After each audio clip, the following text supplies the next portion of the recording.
우리 함께 마음을 정돈하시고 주연절 둘째 주 예배를 살아계신 하나님께 예배드리도록 하겠습니다.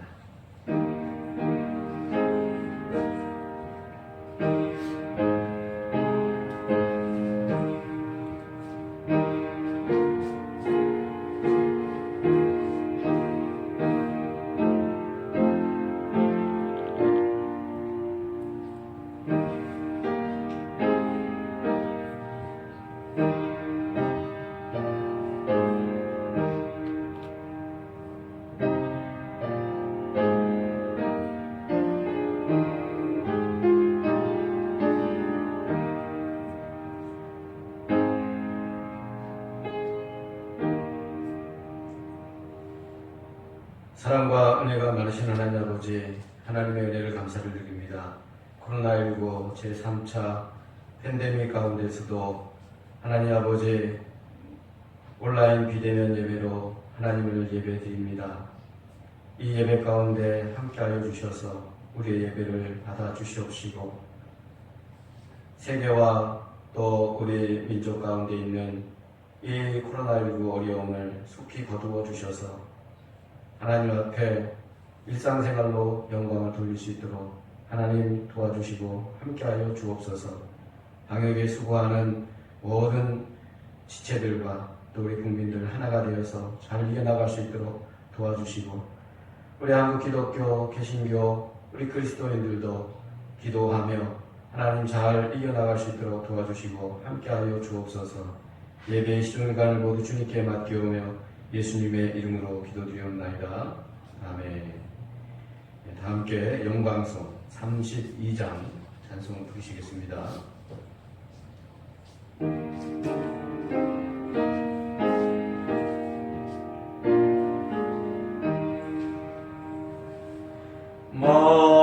만유의 주제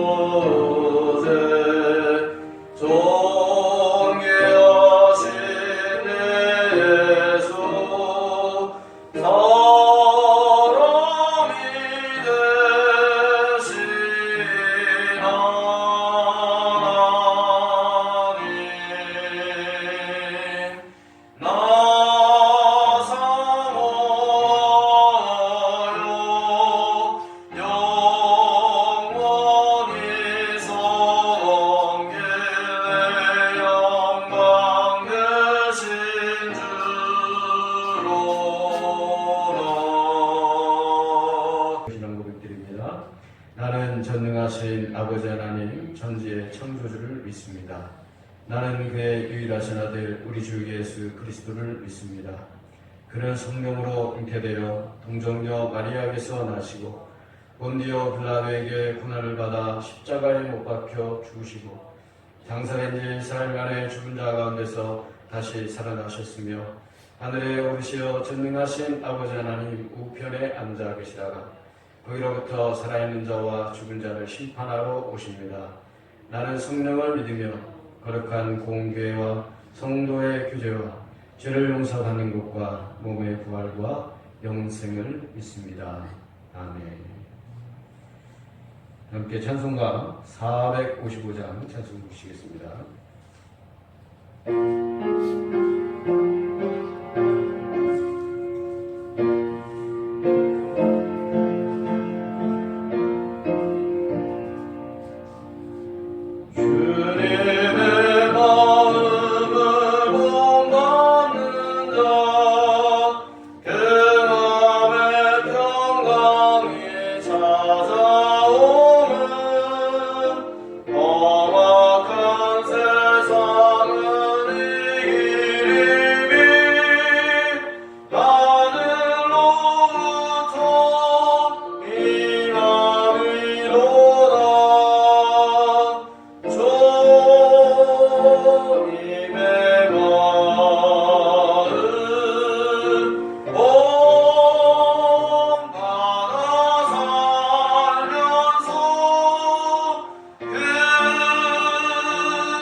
오늘 우리에게 주신 하나님의 말씀 보겠습니다.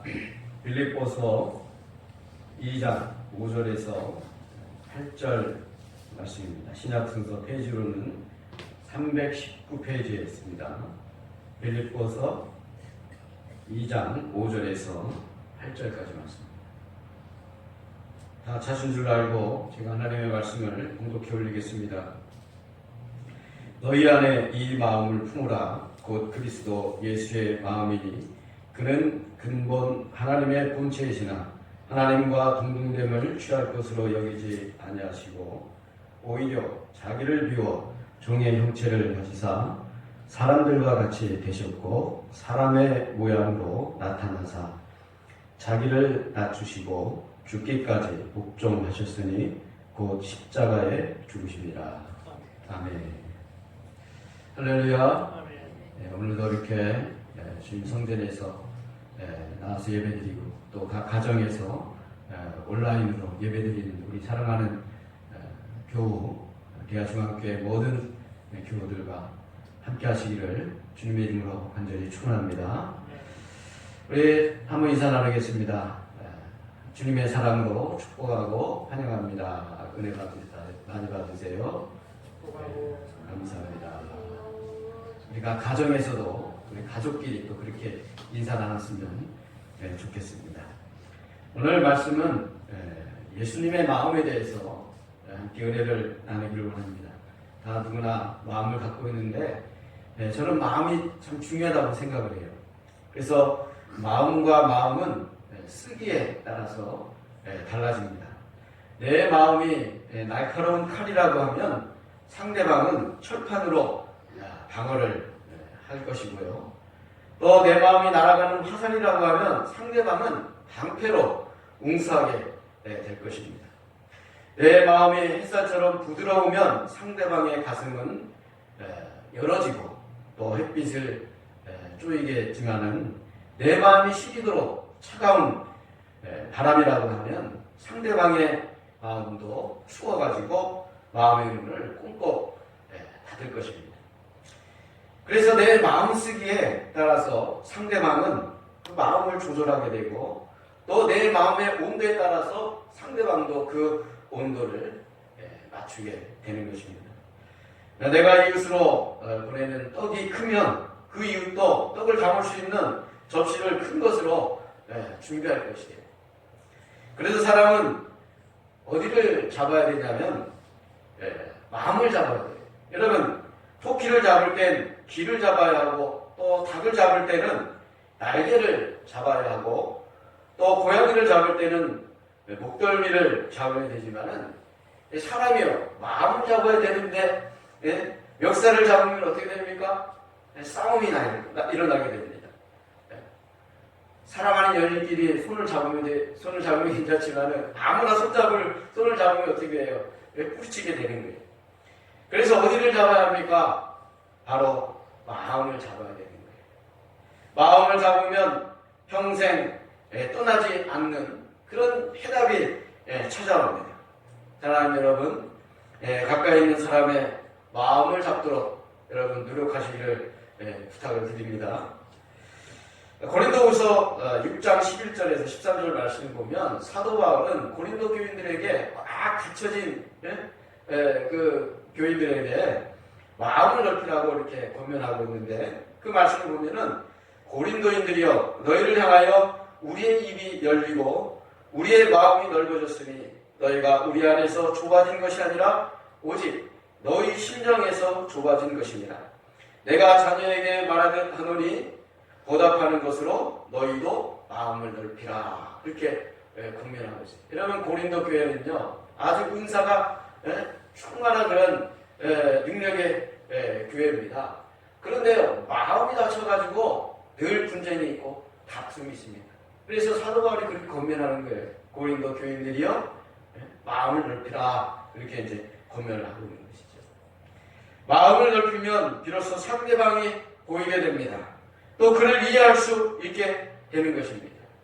우리의 마음을 넓히기 위해서 여러분 어떻게 해야 됩니까? 오늘 말씀의 제목처럼 우리 예수님의 마음을 본받는 자가 되어야 되는 거예요. 우리 아까 찬송가 455장 불렀어요. 오늘 이 찬송을 딴 때보다 많이 힘들더라고요. 이게 높아가지고 많이 힘들어서 이렇게 어렵게 불렀는데 455장 이 1절하고 3절을 말씀 보니까 주님의 마음에 대해서 나와요. 주님의 마음을 본받는 자 그 마음에 평강이 찾아오는 험악한 세상을 이길 힘이 하늘로부터 임함이로다. 주님의 마음 본받아 살면서 그 거룩하신 나도요.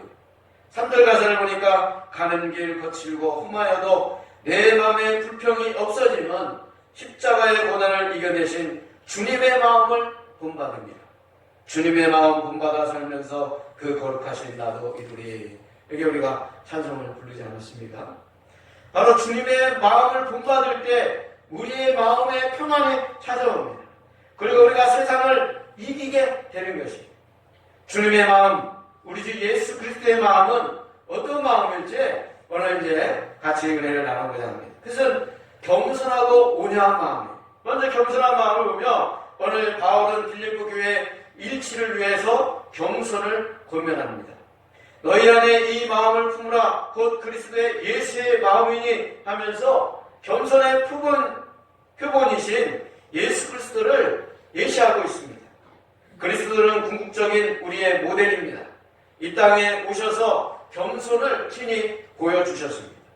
그리스도께서 자신을 낮추시고 또 자기를 부정하심으로 십자가를 지기까지 복종하신 것처럼 우리 그리스도인들도 서로가 겸손하고 또 자신을 부정할 때 어떠한 다툼이나 허용도 다 사라지게 되고 교회의 일치를 가져온다는 것을 오늘 말씀은 우리에게 권면하고 있습니다. 여러분, 겸손이란 자신을 낮추는 것입니다. 겸손은 자기보다 남을 높이 여겨주고 또 좋게 여겨주는 것이 바로 겸손이에요. 주님을 만나면 낮은 자리에 주님을 만나려고 하면 우리가 낮은 자리에 가면 바로 주님을 만날 수가 있습니다. 주님의 이 세상에서 사실 때 낮은 자리를 찾아오셨습니다.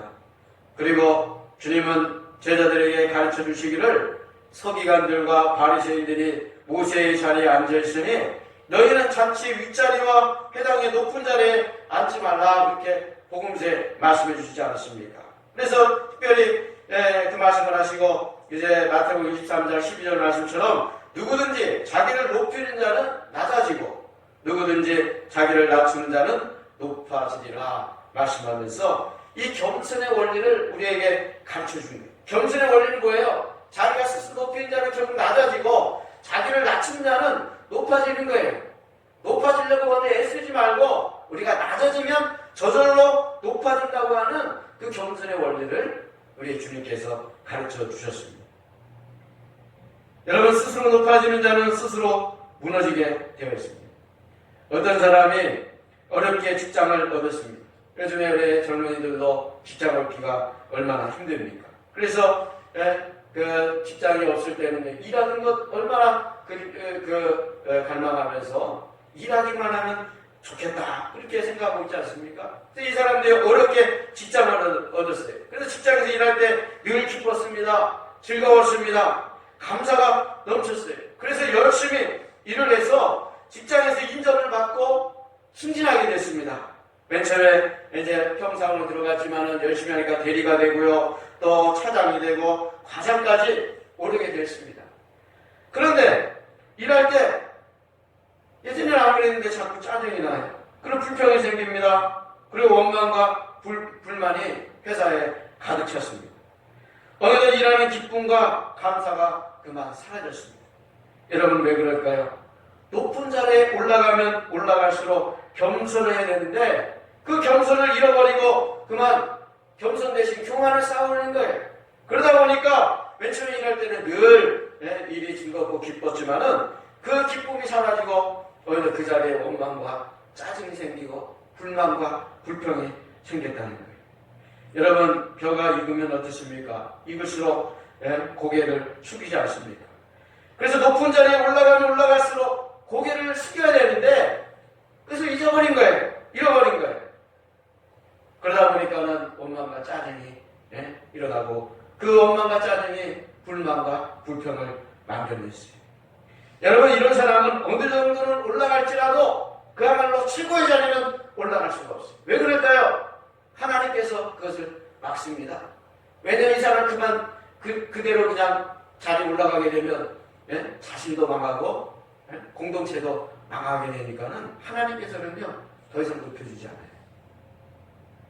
그러니까는 겸손한 자는 하나님께서 높여주시지, 이 겸손을 잃어버리고 교만한 사람은 반드시 내려온다는 것을 우리 일상생활에서도 사실을 보여주고 있는 거예요. 진실로 겸손은 그리스도인의 최고의 미덕입니다. 성숙한 신앙인이 도달하게 되는 최고의 경지가 됩니다. 그리고 낮은 골짜기에서 물이 고이듯이 하나님의 은혜도 낮아진 심령에 먼저 풍성하게 채워지는 것이에요. 심령이 가난한 자는 복이 있다고 그러지 않습니까? 아무리 그런데 우리가 낮아져도 주님보다 더 낮아질 수가 있을까요? 내가 아무리 겸손한 노래해도 우리 주님처럼 삶으로 그 모습을 보여줄 수 있겠습니까? 오늘 말씀을 보니까 우리 예수님은요 하나님과 동등한 분이시지만 그 동등됨을 취하지 아니하시고 오히려 자기를 비워서 종의 형체를 가지사 사람들과 같이 되셨다 그랬어요. 여러분, 우리 거룩하신 하나님의 아들이신 예수님께서 사람이 되셨다는 것은 무엇입니까? 인카네이션, 성육신이라고 말하지 않습니까? 인간의 몸을 입고 이 땅에 오신 분이 우리 예수님이에요. 여러분, 바로 이 예수님은 종의 형체를 취하셨어요. 하나님과 동등된 분이시지만 사람 중에서도 가장 낮은 종의 모습으로, 종의 형체로 오셨다는 거예요. 여기서 헬라어로 둘로모르페라고 하는 단어를 쓰는데 종의 형체입니다. 우리 주님께서 스스로 자기를 비우시고 낮추셔서 온 인류의 구원을 위한 종이 되었다는 거예요. 우리에게 오셔서 우리의 발을 씻기기까지 낮아주셨습니다. 그래서 세상에 가장 보잘것없는 우리의 인생이지만은 우리 주님께서 낮아지심으로 말미암아 어떠한 인생도 우리 예수님 안에 있으면 가장 값진 보물과 같은 그런 인생으로 우리 예수님께서 빛내주셨어요. 여러분, 지금 주연절 둘째 주 예배로 하나님 앞에 드리는데 주연절 절기가 교회적으로 어떤 의미가 있습니까? 생명으로 빛으로 오신 예수님을 나타내는 것이 바로 주연절 절기지 않습니까? 우리가 인생에서 어떻게 예수님을 나타내야 되는 거예요? 바로 우리 예수님처럼 종의 형체를 가지고 낮은 자리에서 바로 예수님을 나타날 때 정말 이 주연절의 의미가 있는 것입니다. 바로 우리 예수님, 이 성육하신 분, 인간의 몸을 입고 오신 그 예수님의 중요한 교리죠. 우리 이 교리를 생각하면 예수님만 생각해요. 참 신비하구나. 하나님의 그 거룩하신 몸이 인간의 몸을 입고 오셨다. 그 성육신을 혹시 예수님에만 국한둬서 우리가 생각하지 않습니까?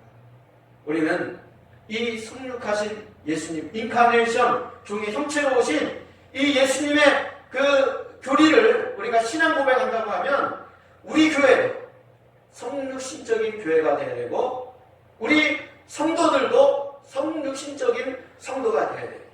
그러할 때 우리 예수님께서 인간의 몸을 입고 오신 그 하나님의 은총의 의미가 살아 역사하는 거예요. 그렇다고 하면 성육신적인 교회와 성육신적인 성도는 어떤 사람들이에요? 우리 예수님처럼 낮은 곳에 임하는 것이에요. 마치 소금이 녹아져서 짠맛을, 맛있는 맛을 내듯이 우리 그리스도인들이 삶의 현장에 가서 겸손하고 낮은 모습으로 우리 예수님처럼 성육화되어 가는 거예요. 세상 속에서. 그래서 소금처럼 사랑으로 녹아지는 것입니다. 겸손의 자리에 가서 낮은 곳에 임하여서 우리 예수님처럼 사는 거예요. 지난주에도 제가 말씀을 드렸던 것처럼 고난받는 이웃들, 약한 이웃들, 연약한 지체들을 우리가 돌보고 소외되고 지치고 가난하고 가슴이 아픈 사람들과 함께 더불어 살 수 있는 그 종의 형체, 그 예수님의 마음을 갖고 그 자리로 가야 되는 거예요. 여러분, 유대인들이 왜 예수님을 거부했습니까? 그들은 우월의식이 있기 때문에 그래요. 엘리트의식이 있었어요. 그래서 나는 너희들과 다르다. 그런 생각을 갖고 있는 거예요. 그런데 예수님께서 이 겸손한 자리에 오셨고 성육하신 예수님의 마음은 어떤 것입니까? 나는 당신들과 똑같다는 거예요. 사람의 모습으로 오셨다고 그랬어요. 그걸로 가장 낮은 종의 형체로 오셨어요. 그렇기 때문에 더불어 함께 살아갈 수 있는 그런 마음의 삶의 자세를 갖고 나아갈 때 정말 성육하신 예수님을 우리가 맞이하고 고백할 수 있다는 것을 오늘 말씀을 통해서 우리가 다시 한번 깨닫고 우리는 항상 주님의 겸손을 배우시기를 바랍니다. 그래서 우리가 자꾸만 높아지고 싶을 때 그리고 자꾸만 나를 드러내고 싶을 때 겸손을 구하는 마음을 갖게 해달라고 우리 예수처럼 되게 해달라고 항상 기도하며 그 자리에 그 삶의 현장에 갈 수 있는 우리 대하중앙교회 성육신적인 우리 성도들 다 되시기를 주님의 이름으로 간절히 축원합니다. 두 번째로는 예수님의 마음은 온유한 마음입니다. 마태복음 11장 29절 말씀을 보니까 나는 마음이 온유하고 겸손하니 나의 멍에를 메고 내게 배우라. 그리하면 너희의 마음이 쉼을 얻으리니 말씀합니다. 우리 주님께서 분명히 말씀하셨어요. 나의 마음은 온유하다 그렇게 말씀합니다. 그 온유를 배우라는 거예요. 그럴 때 마음의 쉼을 얻을 수 있다는 거예요. 여러분, 온유라는 말은 온화하고 따뜻하고 부드러운 성격과 태도를 뜻합니다. 그런데 명확히 정의된 한글과 한자의 뜻과는 달리 세계적으로 이 온유하다고 하는 뜻은 매우 비슷하면서도 문화적으로 다양한 뜻을 갖고 있다고 그렇게 말합니다. 몇 가지 예를 들면 아프리카의 모래 부족이라고 하는 부족이 있는데 이 온유한 사람은 어떻게 그들은 받아들였냐면 그늘진 마음의 소유자다 이렇게 표현했다고 합니다.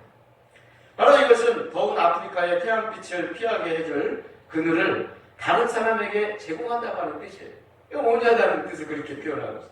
그리고 또 케냐의 원주민들은 이 온유를 천천히 행동하는 것이라고 이렇게 표현했다고 해요. 천천히 움직이는 사람은 욕심이 없습니다. 그렇기 때문에 이 온유하다고 생각하는 거예요. 반대로 빠르게 움직이는 사람은 나보다 더 많은 것을 차지하기 위해서 이렇게 몸부림을 쳐요. 그래서 이 케냐 원주민들은 온유하다는 것을 천천히 행동하는 것으로 이렇게 표현했다고 해요. 또 남태평양에 카브라 부족이 있는데 이 온유를 어떻게 표현했냐면 어린이의 마음을 가진 사람이라고 그렇게 온유를 표현했습니다.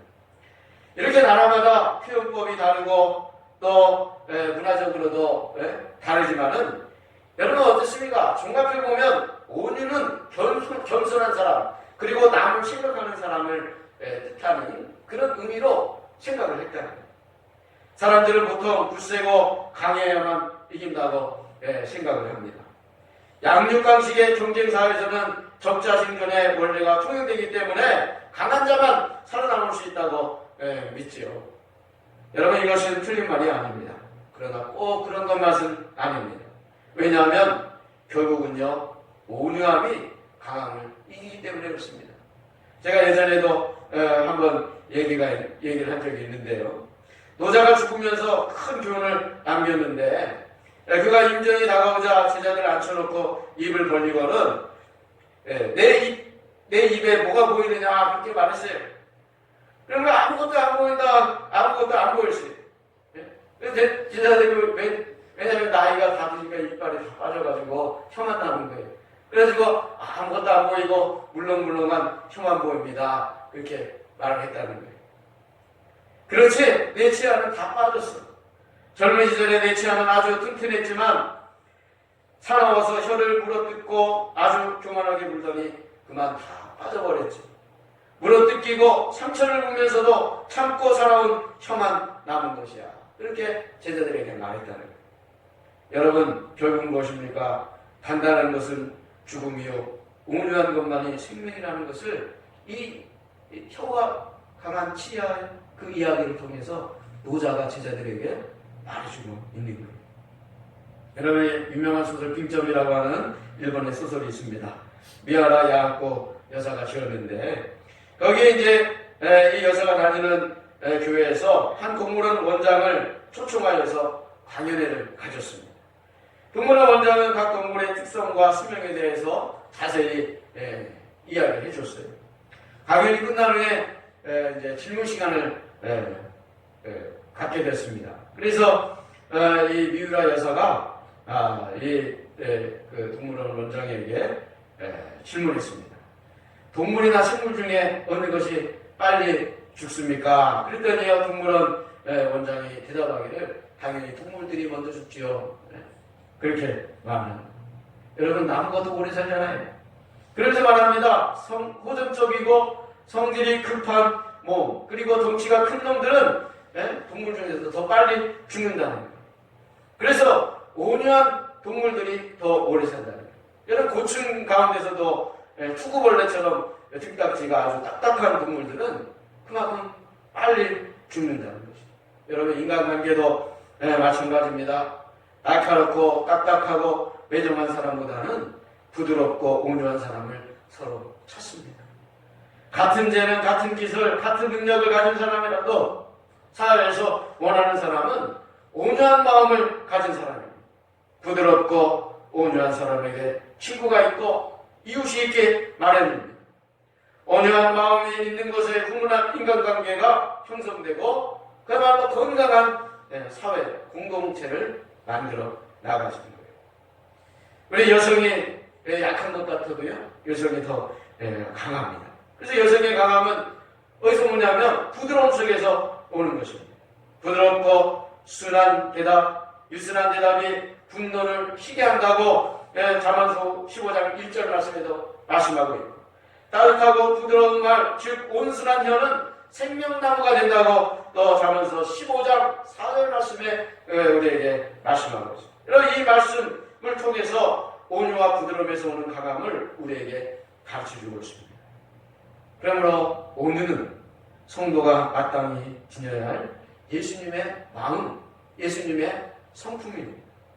골로새서 3장 12절 말씀을 보면은 그러므로 너희는 하나님의 택하신 거룩하고 사랑하신 자처럼 긍휼과 자비와 겸손과 온유와 오래 참음으로 옷 입고 말씀하고 있습니다. 야고보서 3장 13절 말씀에 보면 너희 중에 지혜와 충명이 있는 자가 누구냐? 그는 선행으로 말미암아 제 온유함으로 그 행함을 보일지니라 말씀하고 있습니다. 우리는 가장 온전한 형태의 온유함을 예수 그리스도에게서 발견하게 됩니다.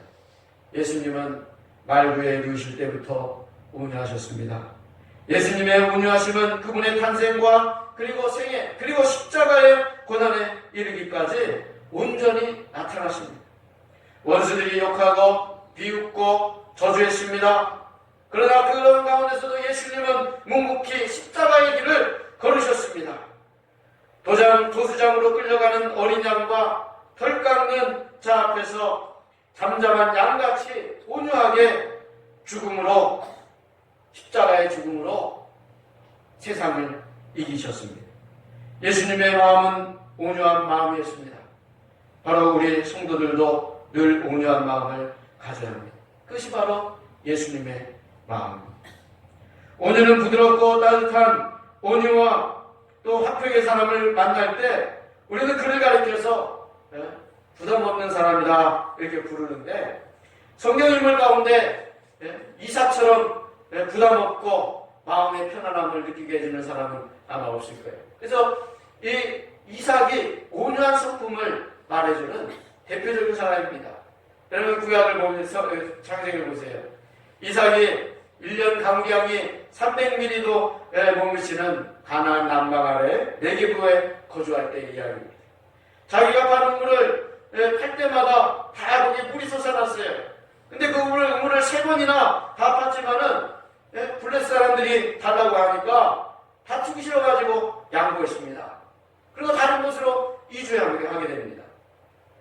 다투지 않냐고 온유한 마음으로 이웃에게 양보의 능력을 보여주었어요. 그런데요, 그는 다 양보했지만 결국 그가 가는 곳마다 우물샘이 넘쳐 흘렀고 그렇게 해서 마침내 자신의 우물을 가졌을 뿐만 아니라 그가 농사를 지었는데 그의 100배 열매를 맺었다 그랬습니다. 그래서 마침내 거부가 되기 때문입니다. 여러분, 산상수훈의 팔복 중에 하나죠. 마태복음 5장 5절 말씀에 온유한 자는 복이 있나니 저희가 땅을 기업으로 받을 것이요 말씀하고 있어요. 여러분, 이 말씀이 이삭의 삶 속에서 이루어지는 것을 우리가 볼 수가 있습니다. 예수님의 마음을 품으면 온유한 자가 됩니다. 여러분, 베드로 어땠어요? 예수님의 수제자 베드로는 성격이 급하고 아주 강한 사람이 있지 않습니까? 그래서 예수님을 잡으려고 대제사장들의 그 종들이 달려드는 것을 보고 자기가 칼 차고 있던 칼을 뽑아가지고 그의 종의 귀를 그냥 단칼에 쳐서 떨어뜨렸습니다. 이런 성품의 소유자가 결국 온유한 사람이 되었다는 거예요. 그래서 베드로 사도의 그 편지를 보면 베드로전서 3장 4절 말씀에 오직 마음에 숨은 사람을 온유하고 안정한 심령에 썩지 아니할 것으로 하라. 이는 하나님 앞에서 값진 것이니라 말씀하고 있습니다. 그가 예수님을 따라 다니면서 훈련받은 제자로서의 삶을 살게 되니까 그는 결국 온유한 자가 되었습니다. 그리고 주의 성도들에게 온유함의 가치를 알려주는 그런 사람이 되었다는 거예요. 여러분, 사도 바울도 어떻습니까? 불같은 성격을 갖고 있었어요. 그래서 예수님을 믿는 사람을 잡아가려고 저 멀리 자메색까지 가서 예수님을 믿는 사람들을 잡으러 가지 않습니까? 그런데요, 그때 온유하신 예수님을 만나고 성령의 사람이 되어가지고 온유의 열매를 맺고 온유한 자가 되었다는 거예요. 그가 온유는 성령의 9가지 열매 중에 하나지 않습니까? 그래서 바로 사도 바울이 그 편지를 쓰지 않았습니다. 이렇게 예수님을 만나고 예수님의 마음을 품으면 온유한 자가 되는 거예요. 성도는 온유한 자로 거듭나야 합니다. 예수님은 우리에게 무엇보다도 먼저 거듭난 성품을 요구하십니다. 참된 온유를 위해서는 온유하신 예수님을 바라봐야 되는 거예요. 온유하신 예수님을 내 마음을 품어야 되는 것입니다. 가난한 마음으로 여러분 주님의 온유를 구하시기를 바랍니다. 예수님의 십자가 때문에 우리 참을 수 있고 긍휼히 여길 수 있고 또한 용서할 수가 있는 거예요. 그리스도인은 언제나 온유해야 됩니다만 더욱 온유로 무장해야 할 때가 있습니다. 바로 억울한 환경 속에서 그리고 나를 반대하는 사람에게 또 하나님의 말씀을 들을 때 선교하고 전도할 때 바로 그때가 우리가 온유해야 될 때예요. 참으로 지금 어려운 지경에 이르고 있습니다. 여러분, 주님의 마음을 품으시기 바랍니다. 겸손의 낮은 자리, 온유한 마음으로 바로 이 어려운 상황을 이겨 나가야 되는 것입니다. 무엇보다도 또 가족 간에 온유해야 됩니다. 남편은 아내를 온유함으로 사랑해야 되고 아내는 남편에게 온유함으로 순복해야 됩니다. 부모는 자녀들을 온유함으로 양육해야 됩니다. 그러면 우리의 자녀들도 온유한 사람들이 되는 거예요.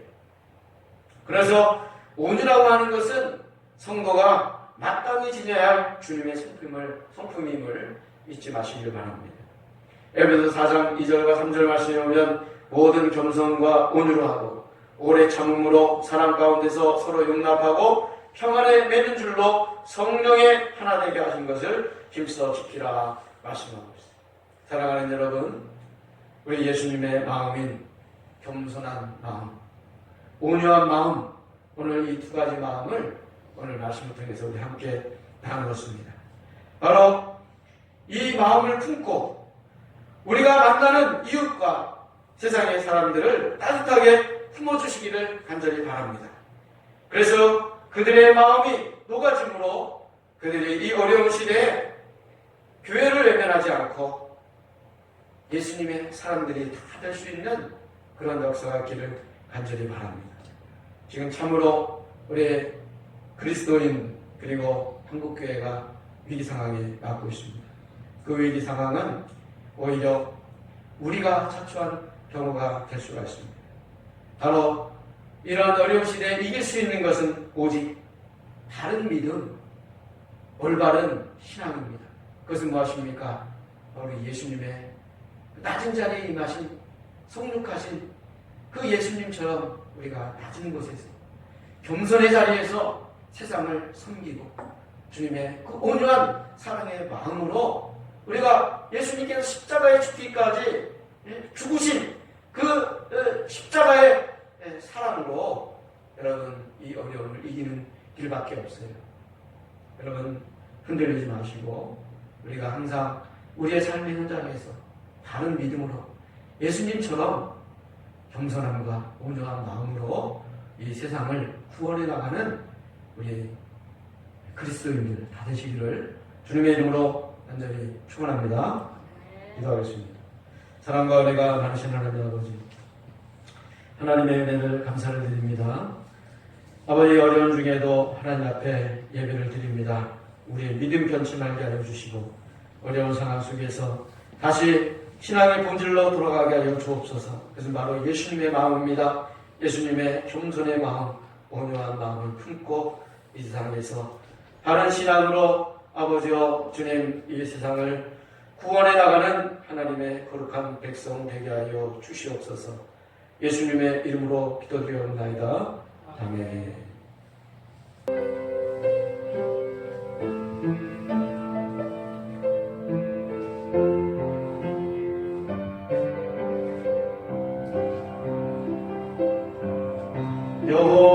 여호와는 너에게 복을 주시기를 원하며 너를 지키시기를 원하시며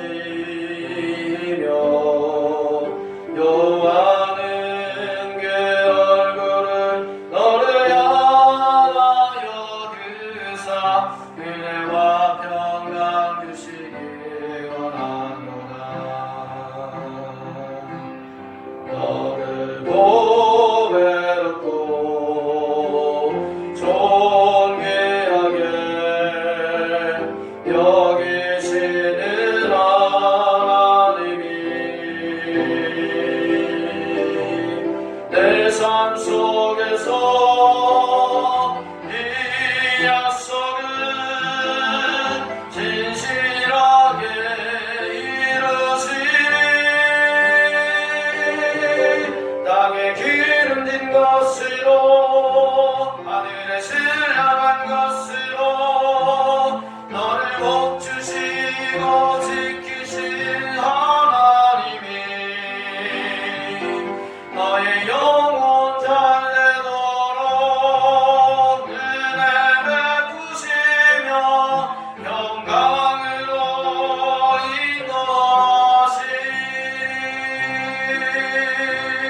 인도하시리. 지금은 우리 주 예수 그리스도의 은혜와 하나님의 크신 사랑하심, 성령의 위로 교통 역사 감동 감하심, 예수님의 마음을 품고 이 세상을 이겨나가고 믿음으로 하나님께 영광을 돌리고 하나님의 영광을 비추며 나아가기를 원하는 우리 사랑하는 모든 교우들 머리 위에 이 세계와 민족 위에 지금부터 영원히 함께 하시기를 간절히 축원하옵나이다. 아멘.